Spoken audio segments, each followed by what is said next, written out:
ഈ സാധനം എങ്ങനെ ചെയ്യാൻ നോക്കാം. ഷിഫ്റ്റ് കഴിഞ്ഞേക്ക് ഇമ്പോർട്ട് ഇമേജസ് പ്ലെയിൻസ് കൊടുക്കുക, ലൊക്കേഷൻ കണ്ടുപിടിക്കുക, ആഡ് ചെയ്യുക. ഞാൻ യൂസ് ചെയ്തിരിക്കുന്നത് ഈ അനിമേഷനാണ്. ഇത് എവിടെ നിന്ന് കിട്ടിയെന്ന് ഞാൻ തത്താലും പറയില്ല. അടുത്തതായിട്ട് ഷെയ്ഡിങ് കൂടി വരണം. എന്നിട്ട് colour to base colour cut ചെയ്യുക. എന്നിട്ട് കളർ ടു ആൽഫ ആക്കി കൊടുക്കണം. എന്നിട്ട് ക്ലിപ്പ് മോഡ് മാറ്റി റിപ്പീറ്റ് ആക്കണം. സൈക്ലിക് എനേബിൾ ചെയ്ത് കൊടുക്കണം. ഇതിൻ്റെ പുറത്ത് കൺട്രോൾ ടി അടിച്ചു കഴിഞ്ഞാൽ ടെക്സ്ചർ കോർഡിനേറ്റ്സ് കിട്ടും. ഇപ്പോൾ നമുക്ക് നോക്കുമ്പോൾ ഇങ്ങനൊരു വിഷ്വലാണ് കിട്ടുന്നത്.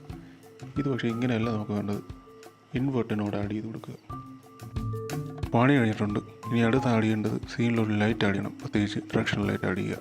എന്നിട്ട് ഈ സാധനം പൊസിഷൻ കറക്റ്റാക്കി എവിടെയെങ്കിലും വയ്ക്കുക, ക്യാമറ ആഡ് ചെയ്യുക, ഇങ്ങനെ ഒരു വിഷ്വൽ കിട്ടുക, സെറ്റാക്കുക, ഡൺ.